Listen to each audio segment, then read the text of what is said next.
Para mí la madurez es un alivio profundo. Estoy cada vez más cerca de lo que soy. Menos tranca, más libertad. Sin vergüenza, sin temor. No puedo perder tiempo. Es la plenopausia. Ya uno empieza a ser la que quiere ser. Hubo un tiempo en que crecimos hacia afuera, para gustar, para rendir, para encajar. Se normalizaba el silencio. Yo me pasé la infancia entera tratando de ser invisible. Estaba tu rol, pero no estaba tu ser. Nos enseñaron a temer la pausa, Evidentemente las mujeres no hemos tenido derecho. a esconder el cansancio, Viví mis 4 embarazos trabajando en los medios de comunicación escondidos. a callar lo que ardía por dentro. Arrastramos genéticamente una inseguridad producto de nuestra condición de mujeres. Nos midieron por la piel tersa, el útero fértil, la agenda llena. No me prioricé a mí. Y yo dejé que mi vida girara en torno a los demás. Pero crecimos y llegó un nuevo ciclo. Yo era más insegura antes que ahora. Encontré como el equilibrio. Este es mi segundo tiempo, el más honesto. Desde que soy mamá, entiendo mucho más a las mujeres que no quieren ser mamás. El más profundo, el más nuestro. Ya no pedimos permiso, queremos respuestas, queremos decidir cómo habitamos esta etapa. Con información, Las mujeres no éramos incluidas en los estudios médicos hasta el año 90. con libertad, Tu sexualidad pasa de ser fábrica a ser parque de diversiones. con goce. Yo necesito estar en pareja para sentir el placer que quiero. Que ninguna mujer se quede sin orgasmo. No es un manual, es una conversación que hacía falta. Cómo hablar de abuso es una experiencia insoportable, pero una persona que escucha y aparte haciendo la diferencia. Una red para mujeres reales, con historias que importan. Y yo me entero a mis 45 de que mi padre, quien me crió, nunca fue mi padre. Yo no pude decir la palabra suicidio, me acuerdo que hasta los 38 años. Ser linda no te convierte en un instrumento de lo masculino. Es como el verso de la Gabriela Mistral ese de si tú me miras yo me vuelvo hermosa. Es en un mundo que lucra con nuestras inseguridades, sentirse bonita es el mayor acto de protesta, digamos. Aquí hablamos lo que antes se callaba, de hormonas, de deseo, de renacer. El cerebro cambia estructuralmente y biológicamente estamos capacitadas para volver a mirarnos. Vamos a elegir dónde estar, dónde actuar, dónde ser y dónde sencillamente desaparecer. Porque la vida no se acaba con la menopausia, empieza de nuevo. Bienvenidas a mi segundo tiempo. El mejor, si nos atrevemos a vivirlo con conciencia. ¡Qué emoción!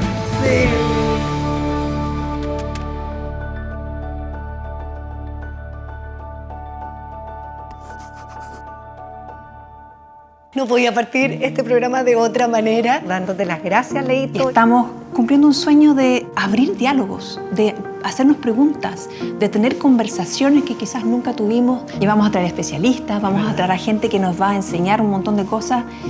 Y eso me emociona mucho hacerlo con mi amiga. Y qué importante contar cómo nace este programa tan hermoso, Mi Segundo Tiempo, donde queremos sacar los miedos, hablar con libertad, sin tapujos. Muchas mujeres se sienten quizás invisibles, se sienten no escuchadas, se sienten no deseadas. Nos enseñaron tantas cosas en la vida, en el hacer, en el tener, pero no en el sentir, entendiendo que la mujer tiene tantos ciclos, tantos momentos, y probablemente la gran mayoría de las mujeres, si es que no son todas que nos están escuchando, son jefas de hogar, son profesionales, son mamás. Tenemos tantos roles que cumplir, tantos pesos al mismo tiempo que llevar en el día a día. Y en ese sentido yo creo que es súper importante que miremos para atrás para entender cómo llegamos a este lugar como mujeres. Y para eso estamos acá.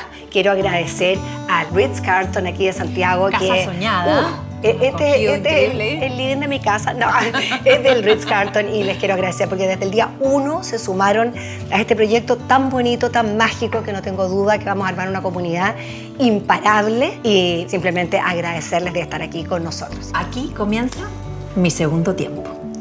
¿En qué momento nos convencieron de que el valor de una mujer caduca cuando deja de ser fértil?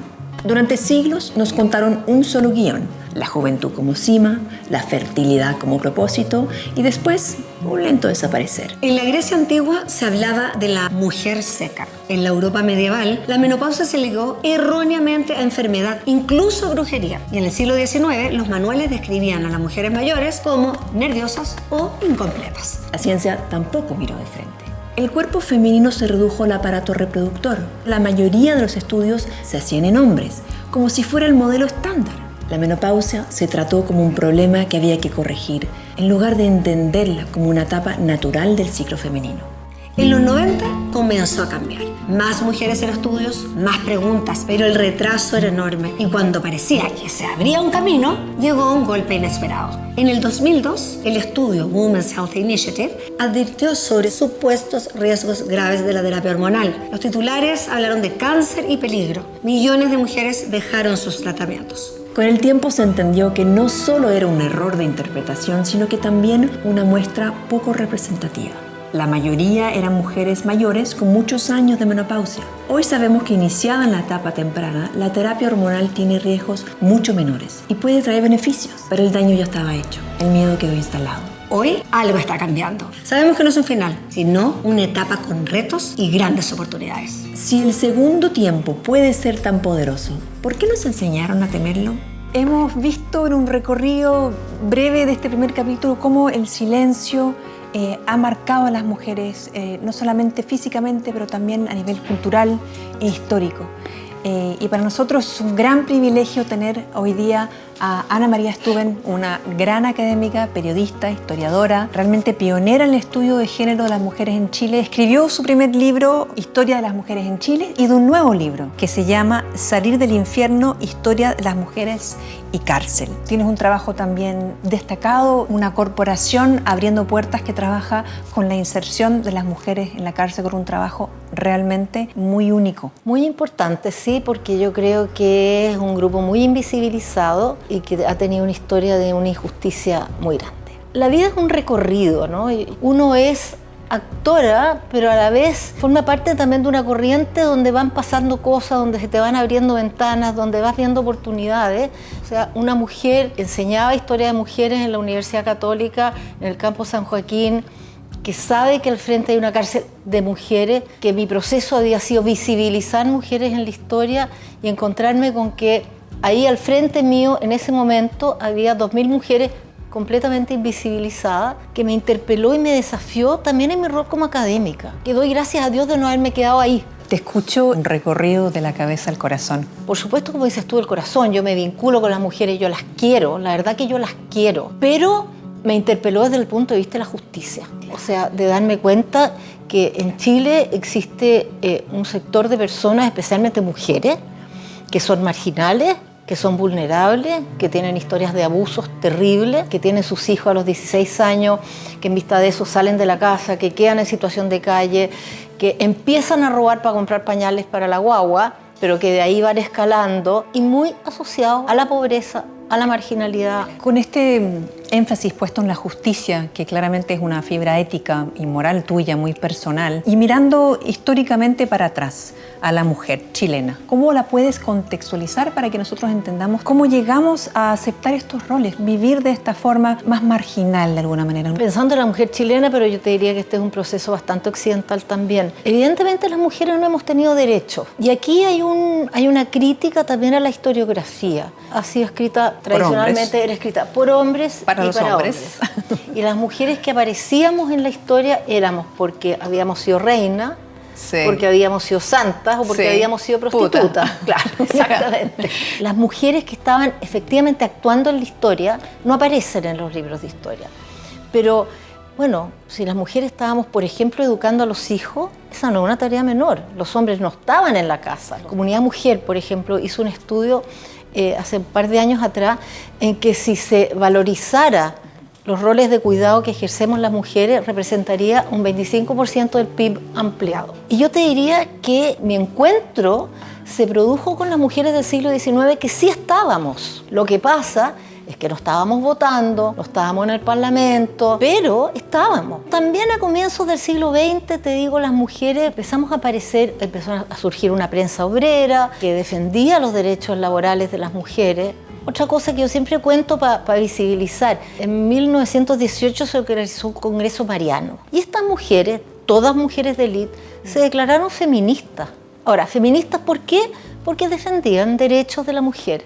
¿Pero qué sientes tú que nos hace falta para seguir saliendo, para que esas mujeres puedan ir asumiendo esos roles en liderazgo, en representación? O sea, yo creo que en mi generación, por decirte, todavía existen mujeres que sobre los 60 años ya no consideran que son viables para estar haciendo cosas más públicas. Esta tradición, digamos, de las abuelitas cuidando a los nietos, digamos. Bueno, eso yo te diría que todavía subsiste en el sector de élite chilena, pero al mismo tiempo también existen caminos de salida hacia eso. O sea, hay movimientos hoy día fuertes que no solo vienen de Chile, sino que también de fuera, en que las mujeres, digamos, no tienen que considerarse como su deber el ser cuidadoras de los hijos de sus hijas. No porque no quieran a los nietos, sino claro, que... porque también quieren estar en otros roles. ¿Y qué necesitamos para salir más? Yo creo que hace falta de que la sociedad civil, los distintos organismos de la sociedad civil se empeñen en formar comunidades donde esto sea potenciado. ¿Y tú sientes que hemos